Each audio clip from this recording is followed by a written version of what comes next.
ایک غریب آدمی کو قرض کی ضرورت پڑ گئی، 1000 دینار چاہیے۔ میں کہہ چکا ہوں کہ درہم چاندی کا ہوتا تھا، دینار سونے کا، اب 1000 دینار لینا ہے۔ تو جس بندے سے اس نے کہا، اگرچہ وہ نیک بندہ تھا، اس نے کہا یار 1000 دینار دے دو، تو کہنے لگا کوئی گواہ ہے تیرے پاس؟ وہ کہنے لگا غریبوں کا گواہ کون ہوتا ہے؟ ہاں ایک گواہ ہے۔ کہا کون؟ کہا میرا رب، وہ تیرے اور میرے بیچ گواہ ہے۔ اس نے کہا کوئی کفیل، اگر تو پیسے نہ دے سکے تو وہ بعد میں دے دے، یا تجھے کچھ ہو جائے تو وہ دے دے۔ اس نے کہا کفیل بھی میرا اللہ ہی ہے، میرے پاس اگر ہے تو رب کریم کا نام ہے، اگر اعتماد کر سکتا ہے تو کر لے۔ بندہ نیک تھا، اس نے کہا رب کے نام پہ، رب کی کفالت پہ، اللہ کو گواہ بنا کے میں تیار ہوں تجھے 1000 دینے۔ اس نے 1000 دینار دے دیا، وقت واپسی کا طے ہو گیا۔ وہ چلا گیا پیسے لے کے۔ اس نے پوری محنت کی کہ میں نے وقت پہ پیسے لوٹانے، پوری محنت بھی کر لی، اللہ نے مدد بھی کر دی، پیسے بھی اس تاریخ کو اسے مل گئے۔ بعض لوگوں کا تو لوٹانے کا دل ہی نہیں نہ ہوتا۔ فرمایا حدیث پاک میں کہ تو لوٹانے کا ارادہ کر، رب تیری مدد بھی فرمائے گا۔ لیکن یہاں بہت سارے لوگ کہتے ہیں خیر ہے، ارادہ ہی نہیں، تو پھر جس طرح کا بندے کا گمان ہو رب بھی اسی طرح کا معاملہ فرماتا ہے۔ اس نے پیسے جمع بھی کر لیے اور واپس دینے کو تیار بھی ہو گیا، لیکن رستہ بحری جہاز کا تھا، کشتی کا تھا، دریا کے رستے واپس آنا تھا۔ اب وہ جب آ گیا دریا کے کنارے تو بڑی کوشش کی، پر وہاں اسے کوئی کشتی نہیں ملی۔ وقت پہ پیسے لوٹانے ہیں، سفر کرنا ہے، اب سواری میسر نہیں ہے۔ سوچ سوچ کے پریشان تھا کہ میں نے تو اللہ کے نام پہ لیے۔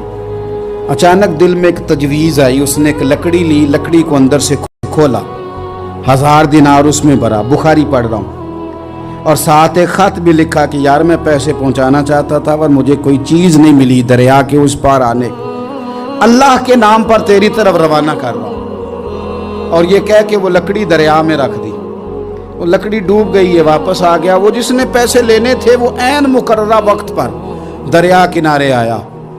صبح سے سرے شام تک اس نے انتظار کیا، دل ڈھلنے لگا تو دل میں خیال آ گیا کہ یار نہیں، اس نے دینے ہی نہیں، جھوٹا وعدہ کر گیا، پہنچا ہی نہیں وقت پہ۔ اب جب واپس لوٹنے لگا تو اچانک دریا میں ایک لکڑی تیرتی ہوئی دکھائی دی۔ کہنے لگا لے جاتا ہوں، شام کو روٹیاں پکانے کے کام آئے گی، ایندھن بنا کے جلا لوں گا، ہنڈیا پک جائے گی۔ لکڑی اٹھا کے جلانے کے لیے گھر لایا، گمان تھا کہ وہ نہیں آیا وعدہ کر کے، اللہ کو کفیل اور وکیل بنا کے اور گواہ بنا کے پھر بھی نہیں آیا۔ لکڑی لے کے گھر گیا، بخاری ہے، اور جب اس کو چیرا نہ کہ میں اس کی آگ جلاؤں گا، کھولا تو اندر سے 1000 دینار بھی نکل آیا، خط بھی نکل آیا۔ اب ذرا سمجھنا، اس کے دل میں بات کس نے ڈالی کہ تو لکڑی میں پیسے ڈال دے؟ اللہ نے۔ اس بندے کو مقررہ وقت پہ کنارے بھیجا کس نے؟ لکڑی صرف اسی کے ہاتھ آئی تو یہ بندوبست کیا کس نے؟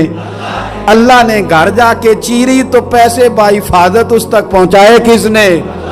تو پھر ہمیں بھی توجہ اللہ کی جانب ہی کرنی چاہیے، ہمارے پہ دل کی توجہ رب کی طرف ہی ہونی چاہیے نا، ہمیں ادھر ادھر جانے کی، دیکھنے کی، بندوں پر غور کرنے کی ضرورت کیا ہے؟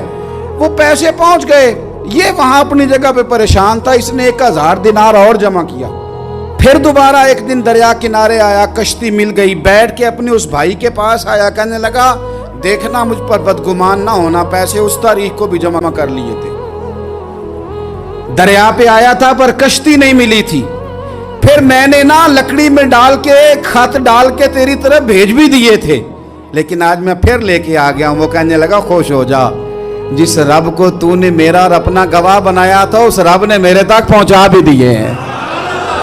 جب لوگ اللہ کو گواہ بناتے ہیں، رب کی جانب اپنی توجہ کرتے ہیں، اپنی چاہتوں، خواہشات اور اپنی ساری چٹھیاں اپنے رب کریم کی رحمت کی طرف روانہ کرتے ہیں، پھر اللہ اپنے بندوں کو مایوس نہیں کرتا، اللہ اپنے بندوں کو نواز دیتا ہے، اللہ تبارک و تعالیٰ اپنے بندوں پہ کرم نوازی کرتا ہے۔